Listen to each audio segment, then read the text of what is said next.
시청자 여러분 안녕하십니까. 센 라이브 포럼 문을 열도록 하겠습니다. 서정덕입니다. 요즘 글로벌 경제 환경이 녹록지 않다라는 이야기는 많이 들어보셨을 겁니다. 수출 감소 무역 적자, 고물가 고금리, 글로벌 경기 둔화가 이러한 상황이 지속이 되면서 중국, 베트남들 수출이 감소를 하고 있습니다. 또 반도체 시장이 크게 위축된 탓이다. 이런 분석들이 종합적으로 나오고 있죠. 세계 각국에선 천문학적인 투자에 나서며 우리 주력 수출 상품 시장을 조여오고 있습니다. 자, 이럴 때일수록 기업들이 적극적 수출에 나설 수 있도록 지원을 아끼지 말아야 한다. 이런 목소리가 커지고 있는데요. 그래서 오늘 센 라이브 포럼에서는 우리 기업들의 현 상황, 수출 활성화를 위해 과연 어떠한 도움들이 필요한지 알아보도록 하겠습니다. 먼저 오정근 한국금융 ICT 융합학회 회장님 화면으로 만나보시죠.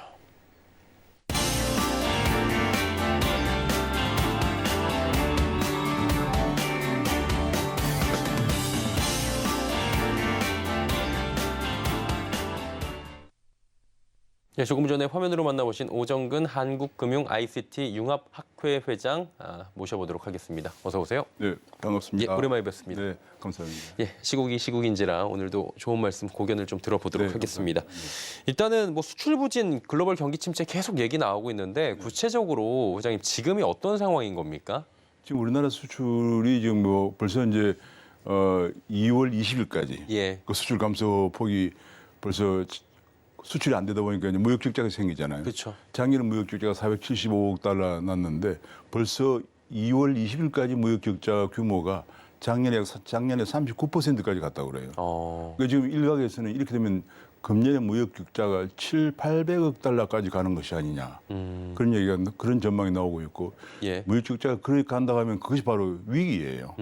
그런 정도로 지금 수출이 안 되고 있고 그 핵심에 반도체가 있습니다. 예. 특히 중국 쪽에서 반도체 수출이 좀 안 되다 보니까 이런 네. 얘기들이 나오는데 그 얘기를 이제 하나하나씩 좀 풀어볼게요. 그렇습니다. 거기다 이제 더 넘어선 얘기도 나와요. 한마디로 쇼크다, 수출 쇼크다라고까지 표현이 되는데 예, 이게 그렇습니다. 원인들을 조금 전에 뭐 반도체 말씀도 해주셨지만 조금 더 구체적으로 한번 들어볼 수 있을까요? 그러니까 제가 이제 그 데이터를 그런 것 같은 걸 좀 체크를 해보니까 정말 수출 쇼크 상태예요. 왜냐하면 수출이 지금 해도 8개월째 계속 마이너스를 기록하고 있거든요. 예. 우리가 이런 예가 없었는데. 없었죠. 예. 그리고 이제 작년에 475억 달러 무역 적자도 굉장하다, 사상 최대다. 예. 그래서 경종을 줬는데 금년에 이런 식으로 가면은 이것의 거의 2배 가까운 무역 적자가 날 우려가 있다는 얘기가 나오니까 수출 쇼크인데 이게 지금 특히 그 중국 쪽에 그 반도체를 중심으로 수출이 거의 지금 안 되고 있는 상황이고 저기 나와 있는 반도체 주로 안 되고 있는 게 주로 이제 컴퓨터 주변기기. 컴퓨터면 그는 금액상은 얼마 안 되고요. 반도체는 우리나라 수출이 약 20%를 차지하거든요. 예. 그것이 20% 차지하는 수출이 44%는 지금 안 되고 있는 상황이니까 큰 문제죠. 그래서 제가 보기에는 그것이 좀 더 그리고 국가별로 보면 중국입니다. 중국 쪽의 수출이 안 되고 있고요. 예. 그게 이제 왜냐 우리나라가 주로 여기서 반도체 부품 같은 걸 생산해서 중간재를 수출해서 중국의 삼성 시안 공장이나 SK 우시 공장에 예. 조립을 하는 건데 중국에서 수출이 또 막히니까 우리나라 중간재 수출도 안 되고 지금 그런 상황이고 중국은 제가 최근에 자료를 보니까 작년 대비해서 재작년 대비해서 작년에 벌써 매출이 약 30% 정도 감소했다고 그래요. 예. 그러니까 지금 뭐 공장 가동률이 떨어지고 있는 그런 상황이라서 지금 이것이 어떤 구조적인 문제에 직면해 있다라고 저는 생각을 합니다. 결국에 중국의 의존도가 컸던 이런 구조적인 문제도 분명히 네. 현재의 작금의 상황을 어느 정도로 만든 요인이 될 수 있다. 그렇습니다. 이렇게 보시는 거죠. 자, 그러면 이제 사실은 중국 쪽에서 이렇게 안 되는 이유는 저희 알고 있잖아요. 미중 간의 패권 다툼, 반도체 굴기를 맞습니다. 네, 눌러버리겠다라고 네, 해가지고 네. 중국 그렇죠. 쪽의 반도체 기업들은 조그마한 곳들은 많이들 지금 네. 소위 말해서 망했다, 부도 네. 상태다라는 얘기들도 네, 맞습니다. 들려오고 망했죠, 있습니다. 이미 벌써. 예, 그럼 우리 수출이 타격을 받고 있잖아요, 이미. 네, 그렇죠. 그럼 수출국을 다변화시켜야 된다는 얘기가 최근 들어서 더 커지고 있는데 이런 종합적인 방안들은 예, 이제 일단 다변화는 뭐 너무 중요하죠. 그래서 최근에 뭐 인도네시아라든지 베트남이라든지 예. 인도 뭐 이런 쪽을 많이 나가고 있지만은 예. 그러나 현재 중국에 워낙 많이 투자한 우리나라 기업들 어떻게 하냐는 얘기죠. 현재 우리나라 중국에 나간 기업들의 대체는 2만 6천 개 정도 나가 있어요. 예. 게다가 반도체 같은 경우는 삼성 반도체만 하더라도 시안 공장만 해도 2012년 이후에 약 33조 원 정도 투자를 했거든요. 아, 어마어마하네요. 어마어마한 돈을 투자를 해두고 예. 있고 얼마나 그것이 중요하고 급한지를 알 수 있는 것이 지금 코로나 때도 불구하고 우리 그 이재용 회장님이 시안 공장을 예. 다녀왔거든. 그 정도로 지금 시급한 상황인데 제가 보기에는 베트남이라든지 인도네시아, 인도 쪽으로 시장을 다변화하지만 이 큰 중국 시장을 만약에는 당분간은 좀 역부족이 아닐까. 뭐 해야 됩니다. 해야 되는데 역부족이 아닌가 생각을 합니다. 그러면 지금 궁금한 게 중국 쪽에다가 수십조 원을 지금 투자를 해놨는데 네. 이걸 당장 뺄 수는 없잖아요. 철수를 할 수도 없고. 지금 제일 큰 딜레마 중 하나가 예. 중국은 역시 공산주의 국가란 걸 인식해야 됩니다. 그렇죠. 우리가 사실은 그 점을 잊어버리고 지금 중국 한중 수교가 작년에 30주년이었거든요. 그러니까 너무 많이 이제 들어가서 시장만 보고 들어갔는데 예. 아직 철수한 기업이 없습니다. 과연 철수나 가능할 것인가 그것도 문제예요. 예를 들어 33조 원을 투자한 시안 공장에 설비를 우리가 가져 나올 수 있느냐 그것도 문제고요. 예. 지금 온갖 명목으로 여러 가지 과징금이다 뭐다 해서 아마 힘들 거다는 얘기가 나오거든요. 그러면 거의 투자를 잃어버릴 최악의 경우는 잃어버릴 수 있다는 그런 얘기인데 이건 어마어마한 문제죠. 예. 그래 아까 전 중국이 대충 한 2만 한 6천 개 정도 공장이 나가 있고 투자도 어마어마한데 제가 보기 이 부분을 너무 우리가 중국에 빈용되어 있던 그 부메랑이 지금 돌아오고 있지 않나 싶고요. 게다가 이제 미중 간의 쟁패 문제가 커지면서 미국이 제일로 염려하는 것이 중국이 더 크지 못하게 하기 위한 가장 큰 전략적으로 판단하고 있는 게 최첨단 반도체를 못 만들게 하겠다. 예. 그런데 우리나라 반도체가 SK와 삼성 두 개나 나가 있거든요. 예. 그래서 우리가 지금 엄청난 타격을 받고 있는 거예요. 최근에 또 나온 보도에 미국에서 가이드라인 얼마 전에 그 가드레일 법안이 나왔죠. 예, 통상 차관봉과 차관이 예. 얘기한 보면은 중국의 반도체를 기술 수준을 어느 이상 못하게 만들겠다. 상한선을 두겠다고. 상승 두게 됐거든요. 예. 그러면 중국 공장은 그냥 못 쓰게 되는 거예요. 반도체는 계속 급성장을 하면서 신기술이 나와야 되는데 어느 예. 선인상 못하겠다 그러면 중국 공장은 도태가 되는 거죠. 이거 조금만 더 여쭤볼게요. 사실 이게 지난주에부터 지금 불거지고 있는 문제인 건데 28일 기준으로 보조금을 받게 된다는 거죠. 네, 그렇죠. 신청을 해야 되는 건데 네. 그러니까 한마디로 미국 얘기는 그거잖아요. 중국에다가 놓고 있는 너희들 삼성이나 SK 공장을 더 이상 발전을 시키게 되면 보조금 못 받는다. 지금 그 얘기 아닙니까? 이거 굉장히 그 얘기고 심각하게 봐야 되는 거죠. 자동차도 마찬가지입니다. 자동차도 지금 뭐 그리고 반도체도 그리고 자동차도 지금 미국 어제 나온 그 보도를 보면은 예. 심지어는 전기차 같은 거는 충전소도 미국에서 미국 제품으로 만드는데 미국의 철강을 55% 써야 된다. 예. 까지 나왔단 말이에요. 그러니까 완전히 미국계를 써야 된다는 얘기예요. 그리고 중국은 안 된다는 얘기거든요. 정말 엄청난 미중 쟁패, 흔히들 말하는 고래 싸움의 새우가 등이 터지게 생겼어요, 지금. 예. 그럼 이게 IRA 법안도 마찬가지고 반도체 이런 칩스 동맹이라고 하죠. 네네. 이 법안도 그렇고 결국에는 중국만을 제외하는 법안이 나오고 있는 건데 거기에 이게 우리가 이제 거죠. 희생양이 되고 있는 건데 저는 그래서 이번에 IRA 법안도 그렇고 칩스도 그렇고 당연히 미국이 중국을 배제하려고 한다는 거. 왜냐하면 지금은 전략 물자로 반도체가 중요하고 특히 2, 3년 전인가 중국에서 미국의 반도체 최첨단 반도체 기술을 해킹을 해가지고 그렇죠. 예. 극초음속 미사일 예. 발사했거든요.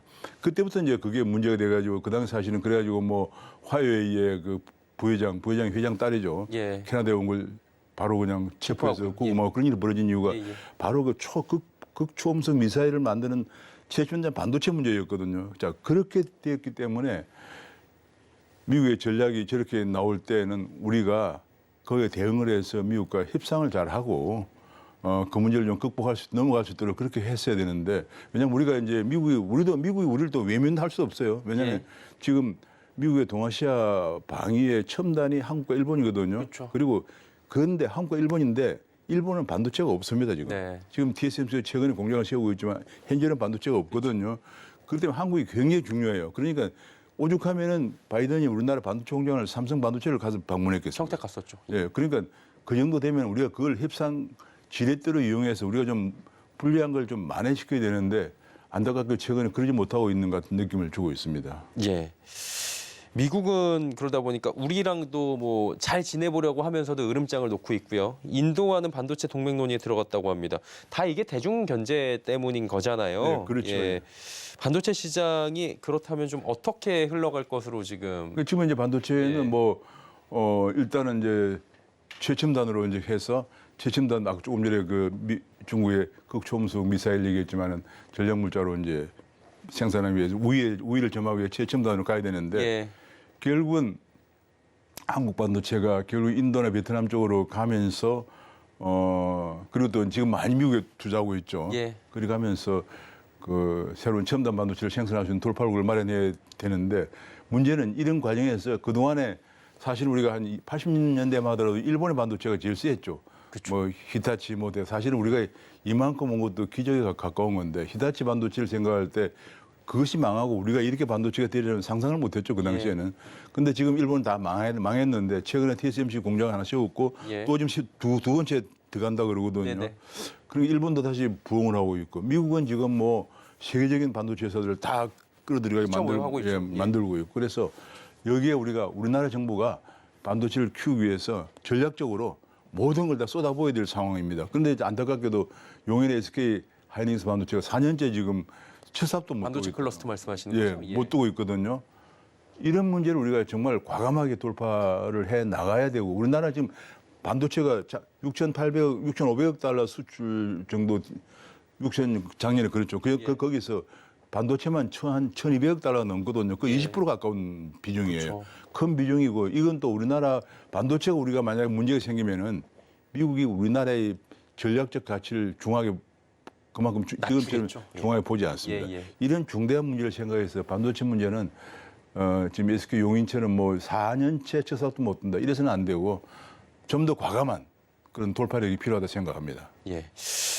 그리고 이제 반도체만 저희가 오늘 이야기하는 것 같지만 정밀기기나 철강 제품도 지금 수출액이 급감을 했다고 하는데 그렇습니다. 이 부분도 한번 아까 제가 예. 그림에서 봤지만 네네. 정밀기 철강도 감소했는데 금액은 그렇게 반도체만 크진 않지만 본래 정밀기나 철강은 기기가 가장 민감한 거거든요. 예. 철강 그러면 전부 다 SOC 그러면 전부 철강이 들어가죠. 그렇죠.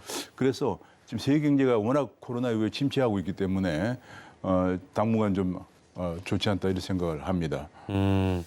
그리고 이제 환율이 얼마 전에 1,200원대까지 원달러 환율이 1,210원 뭐 이렇게까지 내려갔다가 오늘 네. 1,300원대 계속 움직이고 있거든요. 네, 그렇습니다. 예. 변동성이 세요 지금 환율이. 네, 너무 큽니다. 예. 그 주요국 가운데서도 지금 변동률이 2위라고 우리나라가 이야기가 나오고 있는데 이거는 좀 어떻게 저희가 그러니까 지금 이제 우리나라 같은 경우는 제일 문제가 우리나라 자본시장에 외국인이 들어와 있는 돈이 지금 거의 한 6, 7천억 달러 들어와 있습니다. 예. 그리고 우리나라 주식시장에 외국인 투자 비율이 30%가 넘거든요. 예. 일본은 10%밖에 안 돼요. 그러니까 다른 나라 거의 대부분 10% 미만이에요. 우리나라는 97년도 금융위기 이후에 IMF의 MOU를 체결하면서 대폭적으로 개방해가지고 외국인들이 많이 들어와 있거든요. 예를 들면 삼성전자만 하더라도 외국인 비율이 한 60% 가까이 아마 될 겁니다. 어마어마해요. 예. 국민은행 같은 경우 국민은행이 아니고 국민은행은 외국인 은행이에요. 아, 왜냐하면 국민은행 외국인 비중이 한 80% 정도 될 거예요. 네. 그 정도로 많이 들어와 있기 때문에 외국인들이 국내 투자 수익률 두 가지입니다. 하나는 증시 주가 상승률, 그다음에 플러스 원화 가치 절상률이에요. 아, 예. 우리나라 들어왔다가 가져갈 때 원화 가치가 높으면 그만큼 환차 이익을 보죠. 그렇죠. 근데 지금은 무역 적자가 많이 나기 때문에 예. 한국의 원화 가치가 떨어질 거라고 생각을 하거든요. 무역 적자가 나니까요. 그쵸, 그쵸. 예. 그러니까 외국인들이 그걸 보고 돈을 빼가는 거예요. 그래서 환율이 올라가고. 그 이제 환율 올라가면 더 빼가는 또 악순환이 반복되고 있는 겁니다. 그러면은 근본적으로 이런 부분을 좀 해결하기 위해서는 어떤 부분이 좀 결국 가장 중요한 게 무역 적자를 줄이는 아, 수출로 돌파를 해야 되는 상황이고요. 그 중에 또 한 가지 가장 큰 것이 그 수입을 또 줄여야 되는데 예. 수입이 제일 적자에 수출은 반도체 같은 수출을 늘려야 되고 수입은 LNG 수입이에요. 근데 우리나라 지금 그동안에 이제 여러 에너지를 석탄 발전을 많이 해오다가 예. 이 석탄 발전이 이제 탄소를 많이 배출한다고 그래서 탈탄소 해야 되니까. 예, 탈탄소 하는데 LNG로 많이 바꾸는 과정에서 예. 또 탈원전까지 같이 해버렸거든요. 그래서 예를 들면 월성 1호기는 조기 폐쇄해버리고 네. 그다음에 신한울 1호기도 지금 이제 완공이 됐지만 공사가 늦어졌고 예. 2, 3호기도 이제 늦어지고 이런 과정에서 원전 비중은 줄면서 LNG 비중을 높이다 보니까 비싼 LNG를 특히 이제 LNG 가격이 우크라이나 러시아 전쟁 때문에 어마어마하게 올라버렸는데 그것 때문에 지금 무역 적자가 엄청 늘어나고 있거든요. 한전 적자도 엄청 나고. 예. 그래서 이거를 에너지 그 폴리시 믹스도 에너지 믹스라고 그러죠. 예, 예. 에너지 믹스도 좀 우리나라 형편에 맞게 고려를 하고요. 조절한 그게 또 윤 정부의 방침이에요. 그렇게 가야 되고 그다음에 이제 수출도 지금 중국 미중 쟁패 때문에 안 되는 반도체 같은 걸 인도나 베트남 쪽이나 여러 가지 다변해서 많이 좀 수출을 해야 되고 예. 그보다 더 그러면서 중요한 게 우리나라의 반도체를 최첨단 트렌드에 뒤지지 않게 퍼스트 무브로서 손색 없도록 하는 정부의 통크 그야말로 과감한 그런 돌파력이 필요한 상황입니다. 이거 다 필요한데요, 지금. 지금 하나하나씩. 엄청나게 중요한데 네, 저희가 웃고 있지만 지금 웃을 네. 때가 아니고요. 네. 사면초가다라고 표현을 해도 될 쉽게 얘기하면 이제 수출만 얘기해 보면은 지금 사면초가 상태죠. 예, 미중 쟁패 속에서 우리나라가 뭐 깔려 있고요. 덕이 되는 건 별로 없어요. 예. 지금. 전부 다 기업들은 다 미국으로 가야 되고 국내는 일자리 창출을 못 하고 네. 중국의 반도체도 저렇게 되면서 수출도 못 하고 베트남, 인도도 지금 만만치가 않아요. 그렇죠. 예, 베트남에 지금 우리나라 기업들이 한 700~800개 나가 있습니다. 예. 어마어마하게 나와 있고요. 삼성전자 같은 경우에 하노이 옆에 가보면 엄청나게 한 20만 명 고용하고 있어요. 이런 공장들이 나가 있지만은 지금까지는 잘하고 있지만은 더 늘리기에는 한계가 있을 거다. 그다음에 더 늘렸다가는 저는 베트남도 역시 항상 공산주의 국가라는 걸 생각해야 됩니다. 예. 그다음에 인도가 저게 만만치 독특한 국가 구조를 가지고 있잖아요. 인도는 지금 특히 어려운 것이 한국 사람과 인도 사람 협상력을 할 때 한국 사람 협상력이 인도를 당하지를 못해요. 인도 사람들은 오랫도록 영국 식민지 경험을 하면서 영어라든지 혹은 그 문장력 이런 것에 대해서 굉장히 그 다큐멘테이션에 발달해 있기 때문에 예. 인도에 가서 과연 이익을 잘 남길 수 있느냐 이게 만만치가 않습니다. 야, 이게 다 어렵네요. 어렵습니다. 지금 우리나라는 기업들에게 온 힘을 다 받쳐주고 정부가 다 지원해도 될까 아쉬울 판에 지금 기업들이 발목을 잡는 게 너무 많아요. 노란 봉투법이다, 뭐다 해서 법인 세계 제일 높은 법인세, 뭐 제일 높은 상속세 해가지고 너무 한마디로 이 모래주머니가 너무 많아서 이거 떼주는 게 지금 급해요. 하나씩 떼서 뛸 수 있게. 예, 뛸 수 있게 해줘야 걷기도 힘든데. 예. 걷기도 힘든데 나가서 이겨야 되는데 그걸 국내에서 그냥 대기업에 대한 이상한 과거 우리는 그 편견 때문에 예. 법인세는 25%, 상속세는 35%, 게다가 또 대주주들은 또 과징금으로가 37%까지. 예. 뭐 그다음에 뭐 온갖 규제에다가 이러니까 게다가 또 주민들의 떼법, 예를 들면 용인 같은 경우에 SK하이닉스가 4년째 지금 첫 사업도 못 될 정도로 객ገብ이 쌓여 있는 이런 것들을 모래주머니를 제거해 줘야 기업들이 그런 인도라든지 베트남이나 이런 글로벌 시장에 좀 뛸 수가 있게 지금은 글로벌 시대이기 때문에 국내만 쳐다보고 계속 대기업 줄이면은 중소기업이 살아나느냐 그게 안 되거든요. 그렇죠. 예, 그래서 예. 그걸 좀 생각을 해야 된다 생각을 합니다. 그러면은 지금 안 좋잖아요. 하반기엔 좀 나아질까요? 제가 보기 하반기에는 전망은 지금보다 조금 나아지지 않을까 생각을 합니다. 왜냐하면 미국 경제나 세계 경제가 조금 회복된다 하반기에 그런 얘기가 나오고 있는데 예. 특히 중국이 이제 리오프닝을 하면서 하반기에는 좀 좋아질 거다 그러는데 크게 좋아질 것 같지는 않습니다. 왜냐하면 그것이 미중 쟁패는 여전히 계속될 거고 진행형이고요. 미국의 압력이나 이런 것들 계속될 거기 때문에 조금은 좋아질 겁니다. 그러나 크게 좋아지지는 않지 않겠나 생각을 합니다. 중국을 지금 넘어서서 그렇다면 베트남이나 인도로 지금 옮기는 것도 효과는 있겠지만 그렇게 대단한 효과나 아니면은 근본적인 대책은 아닐 수 있다라고 보시는 거죠, 회장님? 예, 근본적인 대책, 아니 그것이 이제 중요한 대책인데 제가 걱정하는 중 하나는 1992년에 이제 미국과 중국과 한국이 수교를 국교를 맺고요. 수교해가지고 이런 공장들 많이 나가고 지금 한 2만 한 5, 6천 개 공장이 나갈 정도로 대러시를 이루었습니다. 그런데 그때 그런 말이 있었어요. 일본은 핵심 기술 기업은 안 나간다는 말이 있었어요. 아, 중국으로요. 예, 이 기술 유출이나 여러 가지 넘어갈까 봐서. 근데 우리는 그냥 뭐 삼성전자 반도체 시향 공장을 지을 정도로 뭐 그런 자동차는 이 중국에 현대기아차 공장이 5개인가 있어요. 예. 그냥 첨단 제조업들이 막 주력산업들이 다 나갑니다. 근데 저는 그 걱정이 예. 다시 베트남이나 인도에서 반복될까 봐 걱정입니다. 우리 사람들 조금 차분하게 생각할 필요가 있어요. 예. 전략적으로 좀 길게. 지금 베트남도 엄청 나가 있거든요. 예. 지금 베트남이 지금 한국 기업이 너무 많이 들어오기 때문에 오히려 베트남에서 오히려 좀 이렇게 덜 들어오게끔 뭐 그렇게 할 정도로 많이 들어가 있거든요. 그래서 제가 보기에는 우리가 중국에서 겪었던 실패를 베트남이나 인도네시아 혹은 인도에서 반복하면 안 된다. 좀 더 차분하게, 타이트하게. 예, 국가적 차원에서 예. 좀 그런 걸 마련해서 할 필요가 있다고 생각을 합니다. 계속 저희가 우울한 얘기만 한 것 같은데 짧게 K방산 얘기만 좀 해볼게요. 아유, K방산 하면서 지금 수출 네네. 지금 항목으로 나가고 있잖아요. 네네. 예, 지금 계속 이렇게 좀 효자 노릇을 할 수 있다고 보십니까? 아, 정말 대단합니다. 저는 예. 우리나라 방산업이 이게 뭐 금방 수출이 작년, 예를 들면 재작년에 한 79억 달러 됐다가 작년에 벌써 170억 달러 예. 증가했거든요. 퀀텀 점프하고 있죠. 한 100억 달러 정도 1년 만에 증가하고 앞으로 더 증가할 거고 지금 얘기 들어보면 계속 이런 특히 이제 이번에 러시아와 미국 간의 우크라이나, 전쟁이 우크라이나 예. 전쟁이 붙으면서 그 주변에 있는 폴란드라든지 이런 나라들이 우리나라 방산의 그 가성비를 알아보고 그쵸. 많이 수입해가는 거고 또 인도네시아라든지 최근에 말레이시아까지 전투기 수출하고. 예. 근데 우리나라에 생각해보면 이 방산이 새로운 효자 종목입니다. 왜냐하면 정말 우리나라에서 탱크 이런 정도가 아니고 전투기까지 수출한다고는 누가 생각했겠습니까? 그렇죠. 대단한 거죠. 근데 이것이 이제 하루아침 된 건 아니고 제가 이제 옛날에 젊었을 때 그 창원에 있는 그 당시에 한국중공업 지금은 이름이 바뀌어가지고 예. 두산중공업인데 지금은 또 두산중공업 에너빌리티 이름이 또 예. 바뀌었어요. 두산 에너빌리티요. 에너빌리티 바뀌었는데 예. 그런 데를 제가 방문해보고 그랬어요. 가봤는데 그때부터 투자한 거예요. 오랫동안. 1972년에 중화공업을 한 이유가 뭡니까? 1968년도에 김신주라는 일당이 청와대를 습격하려고 예. 내려왔습니다. 박정희 대통령이 깜짝 놀래가지고 시작한 것이 중화공업 육성. 우리가 이제 무기를 우리가 만들어야겠다 해서 시작한 거거든요. 그래서 72년도 시작한 건데 그 결실이 지금 나오는 거예요. 40년, 예. 50년 만이네. 왜냐하면 이거는 첨단 기술이 필요하고요.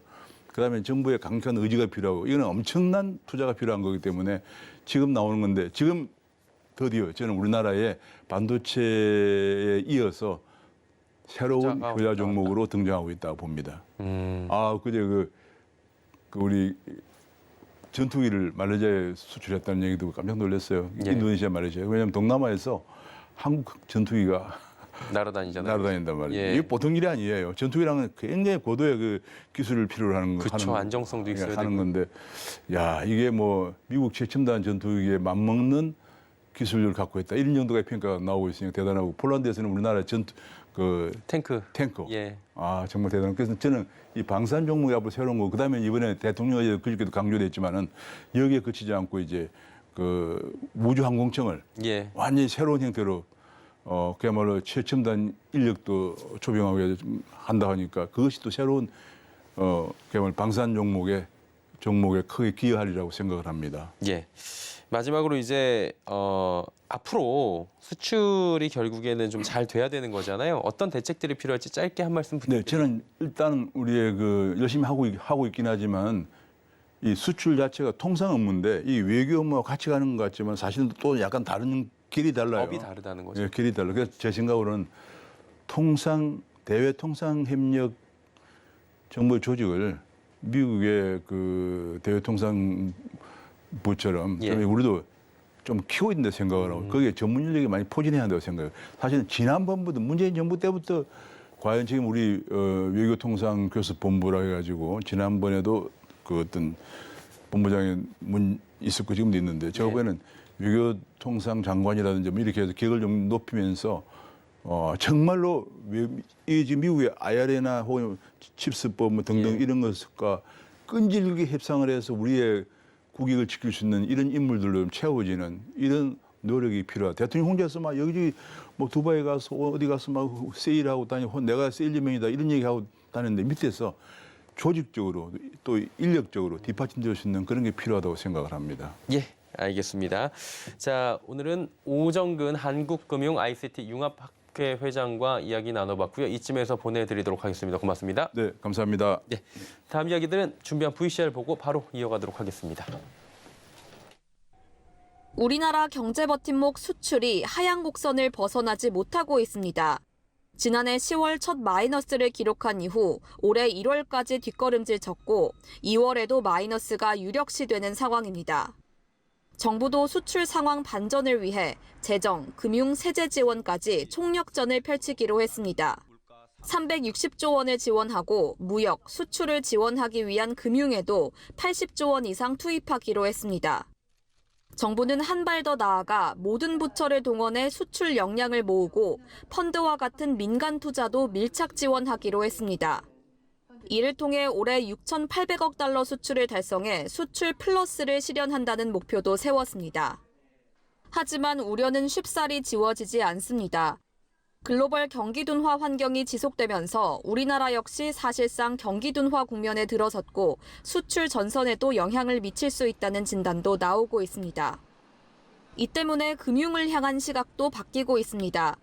지금까지 금융권은 수출 기업에 보증, 대출, 금리 인하 등 다양한 방식으로 지원해왔지만 리스크를 안고 가야 하는 부담에서 적극적으로 나서기도 쉽지 않았습니다.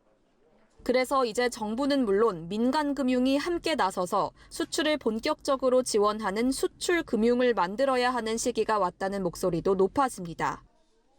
오늘 서울경제TV 센 라이브 포럼 2부 금융으로 수출 물고 튼다에서는 우리나라 수출을 지원하는 금융의 역할을 살펴보고 새로운 수출 금융을 찾아보겠습니다.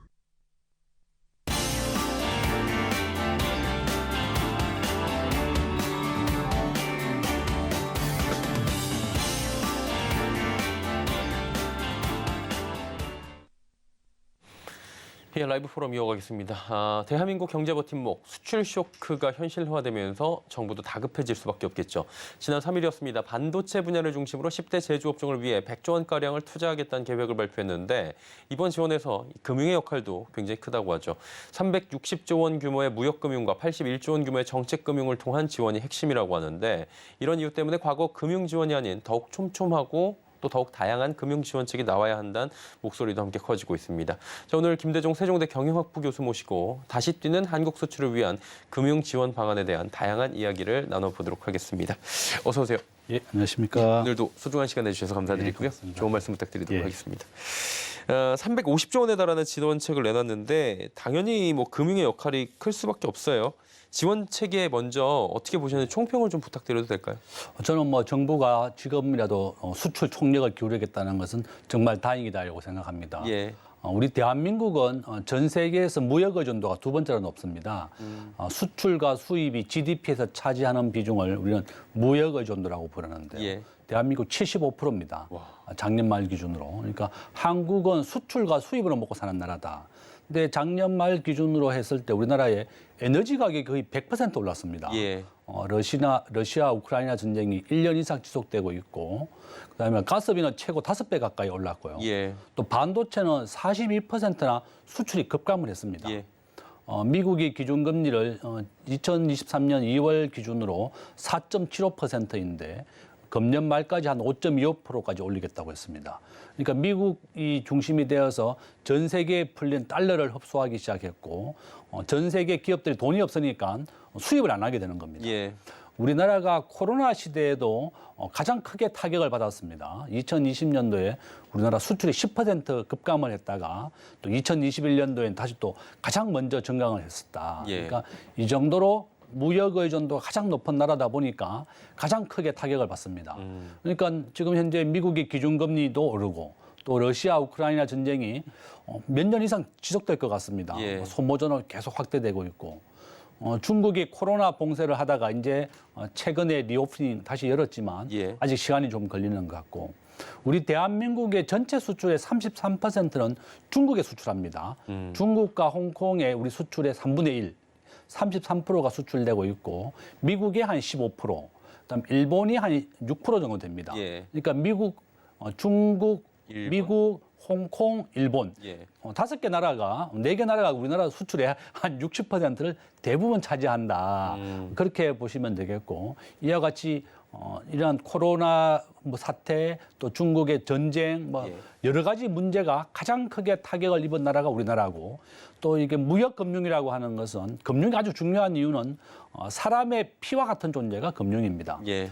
전 세계에서 무역 의존도 가장 높은 나라 중에 하나이고 또 우리가 수출을 하려면 또 금융이 필수적으로 동반되어야 되기 때문에 중요하다. 그래서 정부에서 우리의 몸에 피와 같은 존재가 금융이기 때문에 정부가 적극적으로 지원하고 도와줘야 되는데 정부가 최근에 발벗고 나섰습니다. 그래서 정말 다행스럽게도 좀 이것이 적극 도움이 돼서 우리 수출과 크게 도움이 되길 바란다. 또 이렇게 말씀드릴 수 있죠. 어쨌든 지금의 가장 필요한 대책이 나온 것이다라고 이게 뭐 시기적으로 늦었는지 빨랐는지는 모르겠지만 굉장히 필요한 지금 대책이 나왔다라고 보시는 거잖아요.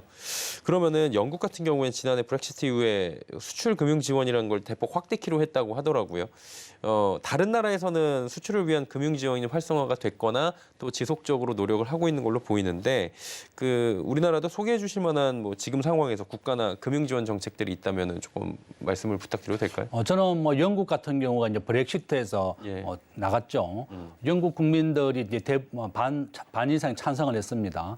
영국이 EU에 같이 하게 되면 우리 파운드화가 이제 손실을 보게 되고 손해를 보게 된다. 이렇게 예. 해서 이제 영국이 EU에서 탈퇴를 했습니다. 이후에 영국은 영국 기업들에 대해서 수출을 과거와 함께 EU의 회원국일 때와 마찬가지로 적극적으로 돕고 있다. 그래서 뭐 자금이라든지 무역 금융이라든지 이렇게 돕고 있고 또 가장 대표적인 나라가 이제 핀란드와 인도 정도 됩니다. 예. 과거와 같이 수출을 지속적으로 이어갈 수 있도록 적극적으로 돕고 있습니다. 핀란드가 이제 과거에 노키아가 핀란드 경제의 한 70%를 차지했습니다. 예. 그래서 이제 핀란드 같은 경우에는 노키아가 기업이 분해되면서 작은 중소기업 위주로 발달된 것이 바로 핀란드입니다. 중소기업, 벤처기업 중심으로 핀란드 경제가 다시 살아났다. 저는 우리가 이제 9988이라는 용어를 가장 많이 쓰죠. 예. 우리나라 기업의 99%가 중소기업이고 근로자의 88%가 중소기업 근로자입니다. 저는 그래서 이제 수출은 또 반대입니다. 우리나라 전체 수출의 80%는 대기업이 중심이 되고 있고 예. 순수하게 중소기업이 차지하는 비중은 한 10% 정도밖에 안 됩니다. 과거에는 대기업과 중소기업으로 나누다가 한 3년 전에 정부가 대기업, 중견기업, 중소기업을 나눴습니다. 우리가 종업원수 기준으로 대기업은 1,000명 이상, 또 중견기업, 우리가 중소기업은 100인 이하를 말하는 건데요. 예. 저는 이와 같이 우리나라 중소기업이 대기업을 통해서 간접 수출을 또 하고 있습니다. 스스로가 다 못하니까. 예. 그러니까 인력과 장비 면에서 워낙 열악하다 보니까 중소기업이 직접 수출에 차지하는 비중은 10%밖에 안 되고 나머지는 대기업을 통하거나 기업을 통해서 한다. 그래서 저는 중소기업 장관도 얘기했더라고요. 이렇게 우리가 중소기업이 직접 수출할 수 있도록 또 마케팅 비용이나 또 물류 비용, 또 영어 번역부터 해서 이런 홍보물 제작부터 해서 굉장히 다 필요하다. 예. 그래서 이와 같이 정부가 지원하는 것은 기업이 원하는 게 뭐냐? 가장 원하는 게 그러면 뭐 영어 통번역부터 해서 홍보물 제작, 마케팅, 물류 굉장히 필요한 게 많습니다. 예. 그래서 기업들이 원하는 것을 적극적으로 정부가 도와줘야만 된다. 우리가 1970년대, 80년대에는 중소기업과 대기업의 수출의 비중이 약 반만까지 차지했습니다. 50%까지 중소기업을 차지했지만 지금은 거의 대기업 중심으로 수출이 이루어지고 있다. 예. 순수하게 중소기업이 수출하는 것은 한 10%밖에 안 되기 때문에 중기부 장관이 얘기한 것처럼 앞으로 전체 수출의 50% 정도는 중소기업이 차지할 수 있도록 적극 돕겠다고 했고 가장 역점을 두고 도와줘야 될 것이 바로 수출 금융이다. 이렇게 말씀드릴 수 있습니다. 예. 정부 지원책들이 굉장히 다양한데 좀 이곳저곳에 좀 나눠져 있다. 한마디로 좀 산만하다라는 느낌들을 많은 분들이 받으시는 것 같아요. 현장에서 얘기를 들어보면. 그래서 이제 뭐 기재부나 산업통상자원부 이외에 수출을 전담하는 뭐 다른 조직이 필요하지 않나, 컨트롤 타워 있어야 된다 이런 얘기들 나오는데 적극 공감하십니까? 저도 필요하다고 생각합니다. 예. 지금 현재 우리나라 전체 수출을 통괄하는 부서는 산자부입니다. 예. 산자부가 무역과 그다음에 에너지 담당하는 게 바로 산자부인데요. 최근에 이제 기재부가 참가했던 이유는 우리가 코로나 사태를 겪으면서 워낙에 관련된 부서가 많다 보니까 예. 직접 예산과 금융을 담당하고 있는 기재부가 컨트롤 타워로서의 제대로 역할을 하더라. 예. 그래서 수출 금융에 대해서도 기존까지는 이제 산자부가 무역과 에너지 수입에 대해서 담당을 하고 있었는데 기재부가 컨트롤 타워가 되어서 좀 주도적으로 좀 해라. 그래서 기재부와 산자부가 지금 함께 우리나라 수출 금융을 지원하고 있습니다. 기획예산처는 우리나라 전체 예산 원래 한 630조 정도 됩니다. 예. 전체 예산을 통괄하고 있고 또 관련된 부서 간의 조율을 잘할 수 있다는 것이 가장 큰 장점이죠. 그래서 저는 뭐 기재부, 산자부, 또 무역보험공사라든지 뭐 수출입원회 관련된 부서가 굉장히 많습니다. 예. 뭐 기업은행도 마찬가지고. 그래서 저는 우리가 정부가 좀 더 적극적으로 도와줄 수 있는 한 방안이라면 독립적인 이런 수출 전담 기구를 만들어서 도와주는 것도 아주 좋은 대안이 될 것이다. 저는 그렇게 봅니다. 저희가 안 그래도 그래서 수출 기업 몇몇 곳에 가장 그 지금 기업들이 필요한 금융 지원이 어떤 것인지 한번 여쭤봤거든요. 뭐 이게 전부라고 할 수는 없겠지만 이구동성으로 국가 간의 거래 시에 좀 혜택이 좀 필요할 것 같다. 수출하는 국가와 우리 간에 좀 혜택이 있으면 좋겠다. 이런 목소리가 많이 나왔어요. 그럼 교수님 보시기에 혜택을 포함해서 기업들에게 좀 시급하게 우리가 지원해 줘야 할 것들이 있다면 어떤 것들이 있을까요? 저는 뭐 가장 중요한 것이 금융적인 지원이다. 금융 지원이요? 우리가 2021년, 2022년 우리나라의 기준금리가 0.75%에서 지금 3.5%까지 올라왔습니다. 미국의 기준금리가 올 연말에 5.25%까지 올립니다. 그러면 과거에 우리나라 기업이 부담하던 이자 부분이 과거에 한 40조밖에 안 되었거든요, 1년에. 예.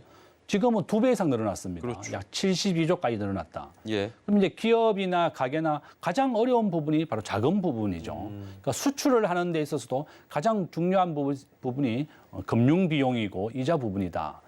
기업들이 가장 원하는 것이 바로 자금 지원입니다. 예. 저는 수출과 함께 이어지는 것이 바로 금융이기 때문에 이러한 이자 부분에 대한 좀 지원이라든지 또 보험 보정의 확대라든지 이런 금융에 대한 부분 도와주는 것이 가장 기업이 필요하다 그렇게 생각합니다. 사실 뭐 직접적으로 돈을 지원할 수는 없으니 이 세부적인 안을 통해서 기업들이 좀 숨통이 트일 수 있는 여러 가지 지원책 중에 이런 금융적인 것들이 좀 필요하다라는 말씀이신 것 같고요. 최근에 보니까 무보라고 하죠. 무역보험공사하고 수출입은행 간의 대외 채무 보증 확대를 두고 중복 논란이 불거지고 있고 부처 간에 좀 갈등이 있어 보여요. 이게 대외 채무 보증 확대라는 게 조금 이제 생소하잖아요. 네. 이게 어떤 제도인지 궁금하고요. 왜 이게 중복 논란이 일어나면서 갈등이 일어나는 거죠? 우리나라에는 무역보험공사가 있습니다. 예. 전체적으로 우리나라에서 한 400조 원 정도의 이제 무역보험이 보정이 있는데 예. 무역보험공사가 지금 하고 있는 총 금액은 한 260조 원 정도 됩니다. 예. 수출입은행이 우리나라 전체 수출과 수입에 관련돼서 도와주고 있는 게 한 전체 금액이 한 82조 원이다. 네. 그다음에 신용보전기금이 한 14조 원 정도 되고 네. 기술보정보험이라고 해서 기보가 한 3조 원, 예. 그다음에 산업은행이 한 2조 원 정도 됩니다. 이와 같이 수출 수입에 관련돼 있는 보정보험이라든지 또 예. 굉장히 중요하다. 기존에 무역보험공사가 있는데 또 기획재정부 산하에 있는 수출입은행에서 또 이 보정보험에 대해서도 좀 더 업무를 좀 더 하다. 이렇게 되니까 이 법을 또 규칙을 바꿔야 되거든요. 그렇죠. 그러니까 이제 무역보험공사에서는 우리가 하고 있는 이 무역보험에 대해서는 또 왜 기재부 밑에 이제 산하에 수원이 왜 또 들어오느냐 또 이렇게 해서 좀 다툼이 있는 거죠. 저는 그렇습니다. 이게 수출입은행의 입장에서도 우리가 수출을 좀 더 원활하게 하고 뭐 기업을 도와주는 입장이다. 예. 뭐 이게 부처가 어떤 부서 간에 이제 이기적인 다툼이라도 볼 수도 있지만 어쨌든 한 부서가 좀 더 많은 일을 하고 또 수출을 촉진하기 위해서 하고 있는 거거든요. 그래서 이게 다툼을 하는 것보다는 어떻게 하면 우리 기업들을 더 도와주고 한국의 수출을 더 할 것이냐. 앞에서 말씀드린 것처럼 우리 대한민국은 수출과 수입으로 먹고 사는 나라입니다. 그렇죠. 교육으로 먹고 사는 나라고 에너지는 100% 수입을 합니다. 우리나라의 에너지 수입은 한 96% 정도 되는데요. 에너지 가격이 작년 말 기준으로 했을 때 약 100% 정도 올랐고 네. 이 반도체는 폭락을 하게 되면서 작년에 우리나라 무역 적자가 500억 달러 정도 됩니다. 예. 금년에 우리 대한민국의 총 수출할 금액은 원화로 환산하면 한 900조 원 정도 됩니다. 예. 그러니까 대한민국이 코로나 이전에 매년 900조를 수출하고 800조를 수입했습니다. 그래서 매년 경상 흑자가 우리나라는 100조 정도 흑자가 났었거든요. 근데 작년에 50조씩 적자로 돌아선 겁니다. 그러니까 한 10년 만에 처음으로 우리 대한민국이 수출 흑자국에서 적자로 돌아섰다. 예. 거기에는 앞에서 얘기한 것처럼 에너지 가격 폭등이라든지 반도체 수출 급감이 가장 큰 원인이 되었고 또 중국 문제라든지 에너지 문제 이런 문제였습니다. 그래서 저는 이렇게 우리나라는 수출과 수입을 먹고 사는 나라이기 때문에 이 무역금융에 가장 크게 지원을 하고 도와줘야 되겠다. 그래서 대통령도 최근에 전체 장관회의에서 우리가 수출 기업으로서 적극 나설 수 있도록 해달라. 우리 공무원들이 모두 다 수출 영업사원이 되어서 뛰어달라 이렇게 얘기했습니다. 그 정도로 우리나라의 수출이 적자가 된다 그러면 가장 크게 영향을 받고 있고 지금 현재 환율이 1,300원으로 다시 올라왔습니다. 그렇죠. 이와 같이 우리가 환율의 무역 올라가는 것을 가장 방어할 수 있는 것도 바로 수출로 타개할 수가 있다.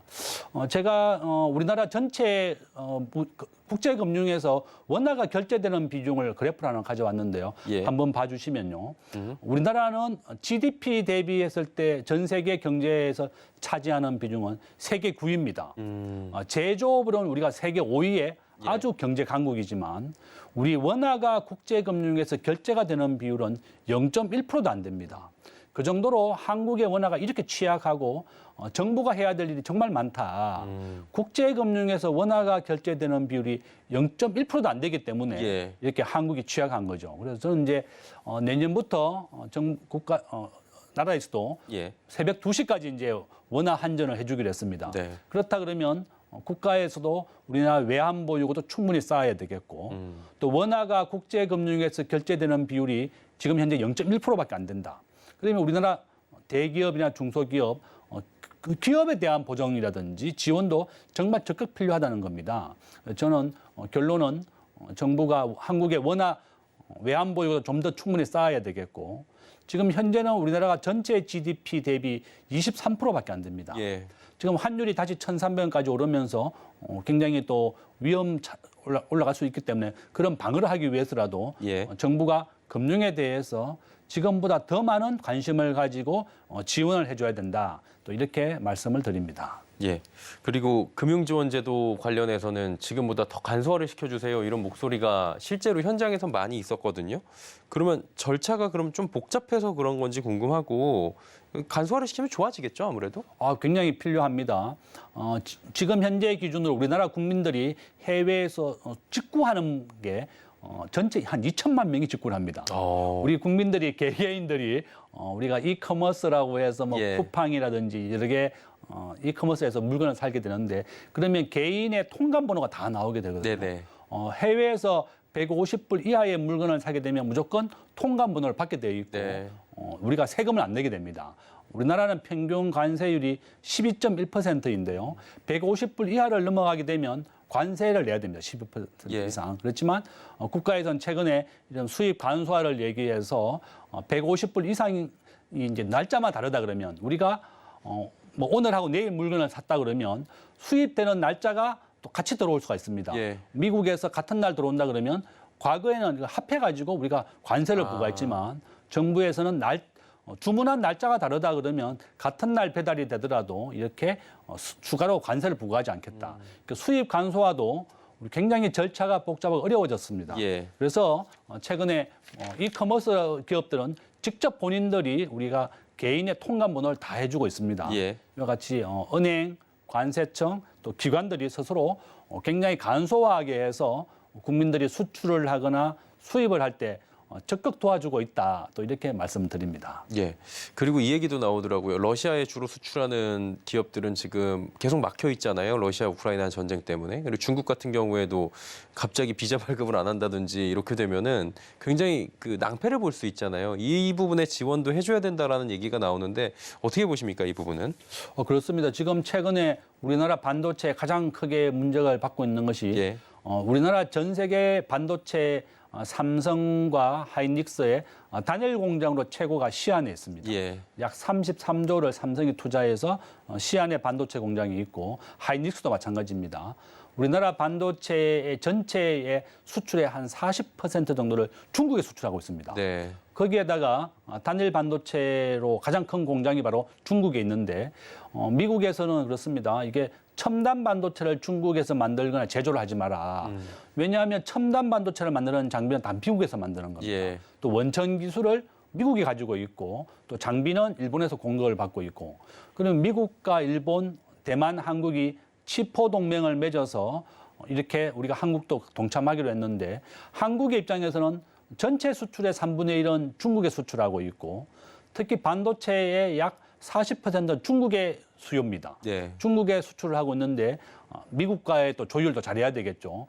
최근에는 정부가 미국에 좀 양해를 받았습니다. 우리가 중국에 수출하는 것은 최신 첨단 제품은 아니고 중국 경제와 이렇게 중국이 지금 현재 전 세계 공장이라고 할 정도로 전 세계 생산물의 한 3분의 1 정도를 중국이 만들고 있습니다. 그러니까 한국의 입장에서도 중국과 가장 가까운 국가이고 한국 경제에 가장 크게 흑자를 했던 부분이 지금까지는 중국이었습니다. 그런데 중국 때문에 이제 지금 요즘 에너지 가격은 폭등하고 반도체 수출은 급감하게 되면서 한국이 이제 적자로 돌아섰죠. 그러니까 중국은 한국 경제에 아주 중요한 역할을 하고 있다. 정부의 역할은 미국에다가 우리가 첨단 반도체가 아니더라도 중국에서는 지속적으로 생산을 위해서는 반도체를 꾸준히 해야 된다. 그래서 저는 우리가 미국의 양해를 잘 설득하고 이해를 구해야만 한국 경제가 살아날 수가 있고 거기에 또 동반돼야 된다. 또 이렇게 말씀드립니다. 예. 이게 수출 바우처 이야기도 오늘 해봐야 될 것 같은데 정부에서 수출 바우처 규모 확대한다 그러잖아요. 이게 집중을 어느 쪽에다 더 해야 되는지 이런 게 있나요? 지금 수출하는 기업들은 애로사항이 그렇습니다. 가장 크게 요구하고 있는 사항이 뭐 홍보물 제작이라든지 또 영어 번역이라든지 보통 또 운송비 지원, 물류비 지원 이런 게 굉장히 어려운 부분입니다. 그래서 우리가 중소기업들에게 물어봤을 때 어떠한 것을 우리가 도와줬을 때 가장 크게 도움이 되느냐 이렇게 얘기했을 때 물류 비용은 지원입니다. 우리 중소기업은 물류가 자체적으로 할 수 없기 때문에 정부에서 좀 도와줘야 되는 게 수출 물류를 좀 지원해 달라는 것. 그다음에 홍보물 제작이라든지 영어 통번역이다. 뭐 이런 부분. 그래서 저는 이렇게 중소기업들은 애로사항이 굉장히 많습니다.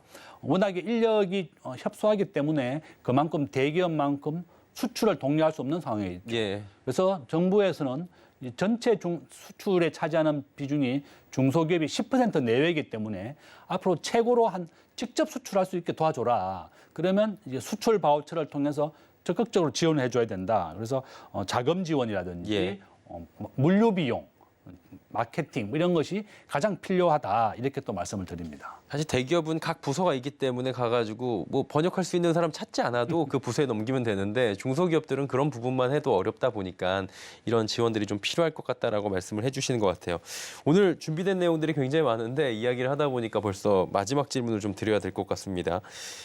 정부에서 금융지원책을 촘촘하게 만들어야 되는 거는 뭐 제가 말씀을 안 드려도 누구나 알고 계신 사실일 것 같은데요. 그렇다면 정부나 민간에서 어떤 노력들이 앞으로 좀 지금의 이 난관을 타개하기 위해선 필요하다고 보십니까?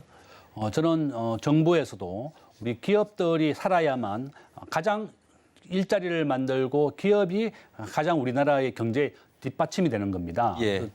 정부가 우리 윤석열 정부는 시장 경제를 지향하고 뭐 구축 효과라고 해서 정부는 가급적이면 직접 개입을 하지 아니하고 민간 기업들 중심으로 경제를 이끌어 간다고 했습니다.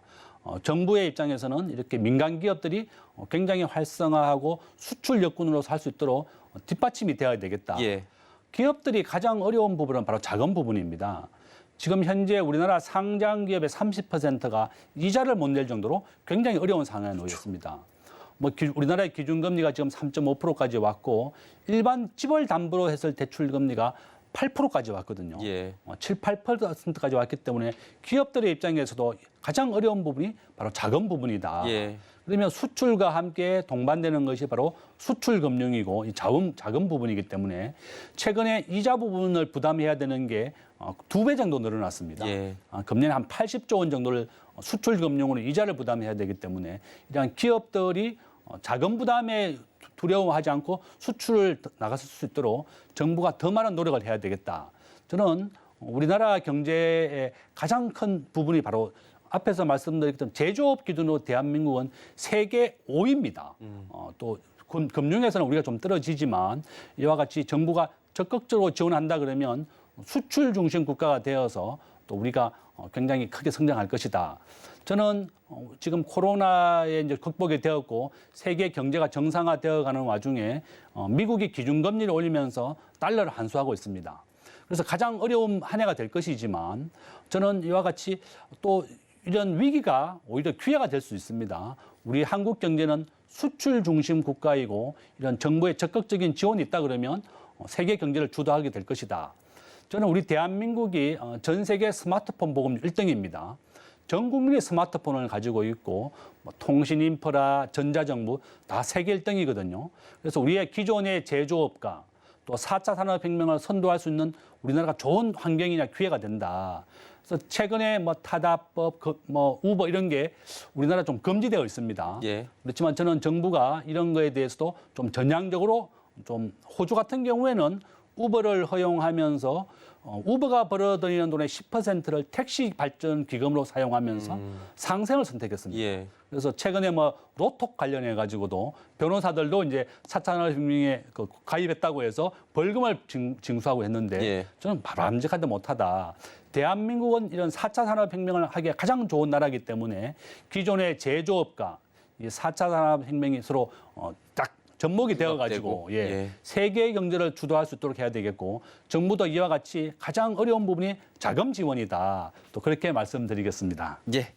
오늘 무역금융에 대한 이야기를 나눠봤고요. 시간 관계상 오늘은 여기까지 듣도록 하겠습니다. 김대종 세종대 경영학부 교수였습니다. 고맙습니다. 센 라이브 포럼 저희가 준비한 소식은 여기까지입니다. 저희는 다음 달에 더욱 알찬 소식으로 찾아뵙도록 하겠습니다. 고맙습니다.